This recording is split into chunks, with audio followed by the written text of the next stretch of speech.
네, 안녕하세요. 반갑습니다. 지난 시간에 저희 B2M 성서학 채널에서 성서학과 관련된 책을 한 권 소개했었는데요. 오늘도 이어서 책 한 권을 여러분들께 소개하고자 이렇게 영상을 찍게 됐습니다. 새로운 분 한 분이 또 오셨는데요. 안녕하세요. 안녕하세요. 네, 반갑습니다. 네, 소개 한번 해주시죠. 저는 시연의 교회 콘텐츠 기획팀에서 함께하고 있는 김희정 자매라고 합니다. 와. 제가 처음에 이 채널을 시작할 때 기획했던 거는 단순히 성경만 있는 게 아니라 성서학 채널이어가지고 성서학과 관련된 정보들을 많이 제공하고 싶다는 의미에서 이제 만들어서요. 책 소개도 하고 싶었는데 책 소개 콘텐츠가 어렵더라고요. 그래서 이제 두 분의 도움을 받아서 이렇게 하게 됐습니다. 네, 오늘 소개해드리고 싶은 책은 이제 이 책인데요. 제목이 구약성경 개론. 와. 보통 네. 개론이라는 게 네. 대학교 교재로 많이 쓰이는 걸로 아는데 그렇죠. 예. 그러니까 네. 보통 대학교 1학년 들어가면 그쵸, 무슨 그쵸, 개론, 맞아요. 무슨 개론, 뭐 네. 일본어 하셨다고 하셨죠? 일본어짜리는 없었던 것 같고 관광경영학과에서 거기서 개론 같은 거 하잖아요. 네. 사실 이런 책들도 보통 이제 신학교 첫 학기에 개론 수업이 있어요. 구약성서 개론이라는 과목 이름이 있어요. 2학기에는 신약성서 개론 이런 과목이 있는데 그런 데서 교재로 쓰이는 책들인 거죠. 실제로 이것도 교재로 쓰이나요? 주교재는 아니어도 부교재로 쓰였을 것 같아요. 네. 또 하버드대 유대인 학자가 쓴 구약성경 개론 이렇게 네, 맞습니다. 이게 서울대 의대생이 쓴 수학 문제 뭐 이런 거 네. 그런 뉘앙스라기보다는 오히려 유대인 학자가 썼으니까. 네. 그러니까 뭐 우리는 이제 개신교 기독교인인데 네. 기독교인이 아닌 유대교인이 쓴 구약 개론서인 거예요. 기독교인이 아닌 사람이 쓴 거예요? 그렇죠. 예. 어떻게 그럴 수 있지? 예. 그래서 이분이 이제 하버드 대학교의 이제 구약학 교수죠. 근데 일단은 뭐 저도 구약을 전공하고 있으니까 신약학과 구약학의 큰 차이가 하나 있다면 이 구약학계에는 유대인들과도 항상 대화를 할 수 있기 때문에 그러니까 외국 성서학계에는 유대인 성서학자들이 굉장히 많아요. 그러니까 이분도 그런 분 중에 한 분이에요. 그들이 신약은 안 보지만 구약은 보니까 예, 그래서 이제 구약학 세계 뭐 성서학회, 구약학회에서는 이제 이스라엘 학자들도 함께 하고 또 굉장히 뛰어나신 분들이 너무 많아요. 책 두께도 얘기를 한번 해야 될 것 같은데 거의 백과사전 혹은 제가 살짝 봤거든요. 이렇게 두꺼운데도 불구하고 폰트가 그러니까 약간 목차는 정말 재밌어 보이는데 이게 종이 재질과 폰트가 거부감을 들게 하는 책인데 이걸 어떻게 저에게 재미있게 설명해 주실 거죠? 네, 일단은 이제 이 유대 학자에 대해서 설명을 좀 해야 되는데 하버드 대학교의 학자였다고 말씀드렸잖아요. 하버드에 유명한 구약자들, 그러니까 유대인 구약자들이 많았어요. 제가 좋아하는 레벤슨이라는 학자도 이 하버드 대학의 구약. 그들은 또 구약이라는 말을 싫어하기 때문에 또 신뢰가 될 수 있죠. 그들한테 구약이라는 말 쓰면. 왜냐하면 구약이라는 말 자체는 기독교적인 용어이기 때문에. 그렇구나. 예, 그냥 말씀이구나. 성경. 히브리 성서라고 말한다든가. 히브리 성서? 네. 아니면은 뭐 원래 유대인들이 이걸 타락이라고 부르니까. 타락은 무슨? 타낙. 그러니까 구약 성경이 세 개의 구조로 되어 있는데 토라, T. 그 다음에 두 번째가 예언서거든요. 느빔이라고 하는데 N. 그 다음에 세 번째 블럭이 케투빔이라고 하는데 성문서예요. 그래서 TNK잖아요. 거기에 모음 R을 붙여서 타나크라고 부르는 거예요. 구약성경 히브리어로 말할 때 타나크라고. 이 하버드대 유대인 학자가 쓴 구약성경 개론 제임스 쿠걸이라는 분이 썼고 저자가 제임스 쿠걸, 예, 제임스 네. 쿠걸이고요. 제가 이 책을 읽은 좀 오래됐어요. 벌써 한 7, 8년 됐는데 그래서 아까 잠깐 다시 몇 부분을 들춰봤는데 서문에 그런 얘기가 있더라고요. 서문을 읽고 나서 두 분의 반응을 들은 다음에 좀 이상한데 제가 생각했어요. 왜냐면 서문에 이런 얘기가 쓰여있어요. 이 책의 독자를 상정하고 썼을 거 아니에요. 예, 근데 이 책의 독자를 성서학자와 일반인 모두를 독자로 상정했다. 네. 그래서 일반인 그렇구나. 근데 아까 두 분의 지책을 본 반응이 그래서 내가 볼 때 이분 좀 최소 신학생. 네, 그런 생각이 좀 들긴 하네요. 그래도 제가 왜 그렇게 했는지 조금 이제 흥미를 끌 수 있도록 한번 제가 이 책의 특징에 대해 소개해 드려 보도록 하겠습니다. 일단은 이 책이 어렵다면 역사 비평적 관점이 있기 때문에 이 책이 어려울 수 있고요. 일반 신학생 중에서도 좀 보수적인 신학생들은 이 책이 좀 어려울 수 있을 것 같아요. 역사 비평을 받아들이면서 왔기 때문에. 이해하기가 어렵다. 이해하기가 어려워요. 왜냐하면 역사 비평적 전제를 생각보다 많은 사람들이 잘 모르기 때문에 어려울 수 있을 것 같아요. 또 하나는 기독교의 교리와도 부딪힐 수 있는 영역이 있을 수 있기 때문에 좀 어려울 수 있는 부분도 있을 것 같아요. 받아들이기가 좀 어려운. 그럴 수도 있죠. 예. 이 분이 그렇게 설명하고 있어요. 앞에 머릿말에서. 네네. 근데 이 책의 이제 가장 흥미로운 장점은 뭐냐 하면 구약 성경을 소개해 주는 거잖아요. 창세기, 출애굽기를 소개해 주는 거거든요. 개론은. 그런데 고대 해석가들의 해석을 소개해 줘요. 고대 해석가들의 해석. 예를 들면 모세는 BC 13세기, 14세기경 사람이라면 BC 300년경에 살았던 사람이 창세기를 어떻게 해석했는지 그 해석을 알려주는구나. 네네, 그런 것도 소개해줘요. 예를 들면 예수님의 창세기 해석도 고대 해석이죠. 그렇게 볼 수 있겠네. 그쵸. 예수님 시대에는 창세기를 어떻게 읽었을까?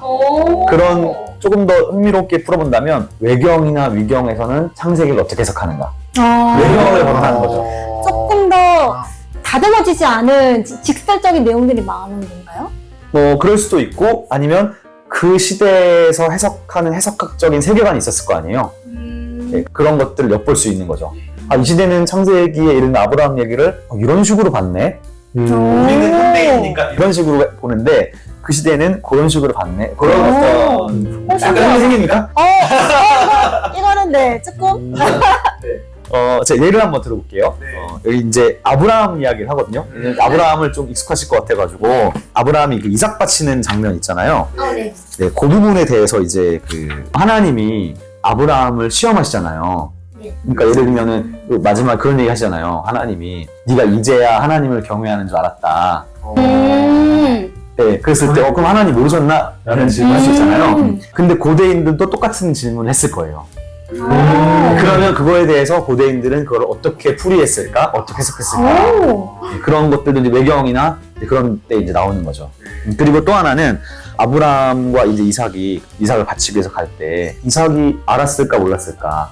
그런 질문 하잖아요. 네, 궁금해요. 나를 죽이러 가는지 알았을까 몰랐을까? 그리고 그쵸. 이삭은 도대체 나이가 몇 살이었길래 처음에는 몰랐어도 실제로 재단 위에 놓고 칼을 찔러 죽이려고 할 때 맞아. 아들이 저항을 지금 안 하잖아. 네, 그런 것들에 대해서도 이제 너무 깐난한 게 아니었을 것 같은데 왜 저항을 안 하지? 힘이 더 셀 것 같은데 그런 질문들을 할 수 있잖아요. 근데 고대인들도 똑같은 질문을 했고 거기에 대해서 나름대로의 답을 했다는 거죠. 그래서 이제 그런 것들을 소개해 주는 거예요.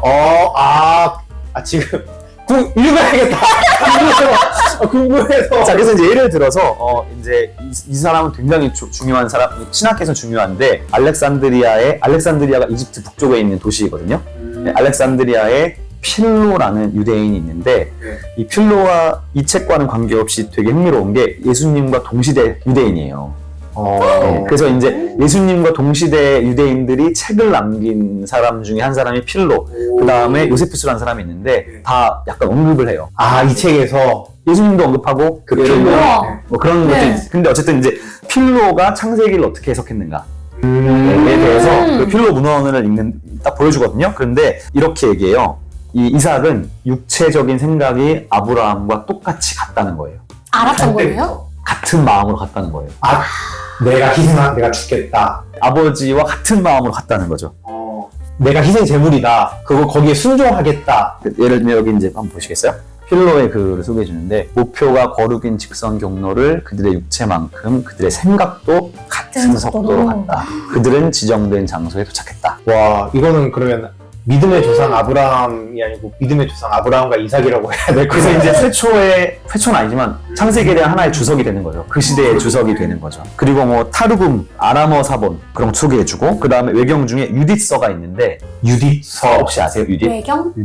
카톨릭 성경에 유디서가 있어요. 여자 주인공인데 유디서에서도 요 아브라함 이야기를 하고 그 다음에 외경 중에 마카비 사서가 있는데 마카비 사서도 한번 읽어드릴게요. 아버지의 손에 의해서 이삭은 종교를 위해 죽기까지 순종하였다는 것을 기억하라.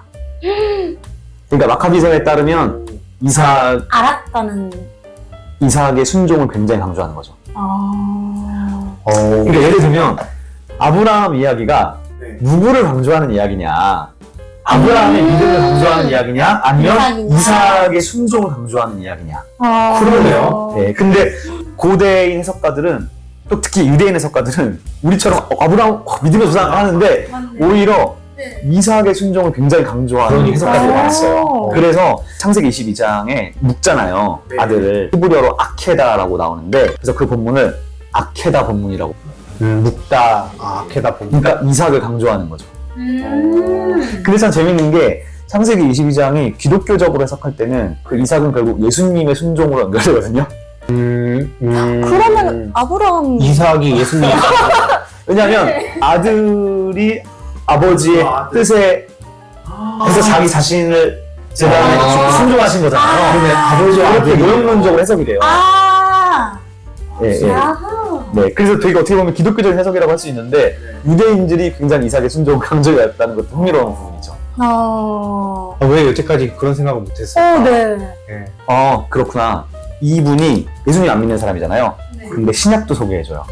신약을요? 왜냐면 로마서 8장에서 이 얘기를 하고 있다는 거예요. 그럼 아브라함과 이삭.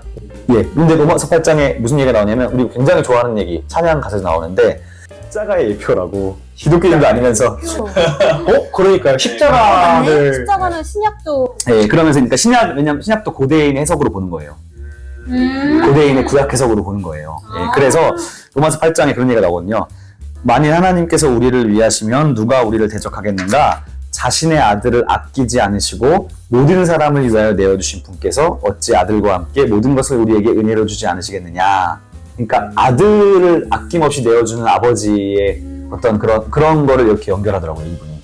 그리고 또 신약의 외경도 인용해요. 바나바 서신이라는 게 있는데 거기서 제단 위에 제물로 바쳐진 이삭 안에 예표되었던 것의 성취는 예수님이었다. 그게 예수님이었다 이렇게 얘기를 하네요. 네, 그리고 AD 4세기까지 내려가는데 어거스틴이라고 아세요? 그 신약 어거스틴 제목도 있죠. 네, 네, 다 같은 건데. 진짜요? 네, 어거스틴이 이제 기독교 조직 신학의 핵심 틀을 놓은 굉장히 유명한 사람인데 사람인가? 예를 들면 원제라는 교리를 만든 사람도 어거스틴이었고 원제. 네, 원제라는 교리를 만든 사람도 어거스틴이었고 근데 그 사람은 어거스틴은 미국식 발음이고 원래식대로 불러주려면 아우구스티누스라고 해야 되는데 근데 이 아우구스티누스가 신의 도성이라는 굉장히 유명한 책을 남겼는데 거기 얘기도 소개해줘요. 이분이 제가 잠깐 읽어보면 이삭은 나무를 치고 제단까지 올라갔다. 그것은 마치 예수님 자신이 자신의 십자가를 지신 것이다. 그렇게 창세기 22장을 굉장히 이제 기독론적으로 그러니까 예수 그리스도 중심적으로 해석한 거죠. 어거스틴은. 네. 그래서 구약 성경을 소개해주면서 본문을 소개해주다가 고대인들의 해석들을 같이 덧붙이며 소개해주는 게 이 책의 특징입니다. 아니, 그 외에도 되게 재밌는 목록들이 많더라고요. 네, 그렇죠. 지금 한 가지의 주제만 얘기를 했는데도 너무 신기한 게 많은데 그렇죠. 그래서 구약 안에 다양한 주제들을 이렇게 이제 단편적으로 그러니까 이분이 대단한 거죠. 그렇죠. 구약 안에 저희가 어떻게 보면 뭐 이삭이 그냥 뭐 같겠지, 뭐 이삭이 어떤 마음인지 이런 거를 그냥 믿음으로만 받아들였는데 그런 거를 또 정확하게 얘기를 해줬다는 점에서 되게 흥미롭네요. 어떻게 보면 이제 고대인 해석을 통해서 아브라함으로만 우리가 읽어왔는데 이삭에 초점을 맞춰보니까 이삭의 순종의 관점에서도 생각할 수 있겠구나라는 또 하나의 통찰력을 주기도 하고 네, 그러나 이제 고대인의 주석을 다 받아들인다기보다는 그 시대에는 이렇게도 생각할 수 있었구나. 그 정도로 생각해 볼 수 있을 것 같아요. 구약에 대해서 궁금하신 분들은 읽어보면 재밌을 것 같아요. 제가 목차를 잠시 봤는데 뭐 가인과 아벨, 또 뭐 바벨탑 이런 제목들도 있더라고요. 뭔가 할 얘기 많으시겠지만 거기에 대해서 논란거리들이 많은데 그거를 또 이제 고대의 시점으로 맞습니다. 예, 맞습니다. 예, 맞습니다. 마지막으로 정리하면서 이 책의 이제 어려운 점에 대해서 하나 잠깐 소개하고 제가 마치면요. 아까도 잠깐 말씀드렸지만 이 쿠걸은 역사 비평의 전제를 받아들이고 있는데 그 중에서도 자료 비평의 전제를 받아들이고 있어요. 역사 비평은 자료 비평으로 시작해서 자료 비평의 한계 때문에 양식 비평이 생기고 양식 비평의 한계로 전승사 비평이 생기고 전승사 비평의 한계로 편집 비평이 생겼거든요. 여기까지를 통시적 연구라고 하고 이게 1970년대까지인데 그리고 나서 이제 공시적 연구가 생겨나요. 역사 비평의 다음 단계죠. 근데 이 책이 좀 그래도 옛날 책이라서 자료 비평, 그러니까 전통적인 JDP 가설을 받아들이면서 가고 있어요. 그래서 만약에 이걸 읽는 뭐 신학생이든 독자들이 JDP의 이론에 대해서 잘 모르면 조금 어려울 수 있습니다. 그게 이제 이 책의 조금 어려운 지점이라고 할 수 있겠습니다. 네, 여기까지. 감사합니다. 저는 무슨 말인지 모르겠지만 우리 네. 구독자님들은 이해를 하셨을 거라고. 하여튼 그래서 이 책 한번 사보시면 아마 설교 준비할 때 또 성경 연구하는데 좀 일말의 도움이라도 아마 될 수 있을 것 같아서 추천해드립니다. 네, 그럼 여기까지 하겠습니다. 네, 감사합니다. 감사합니다.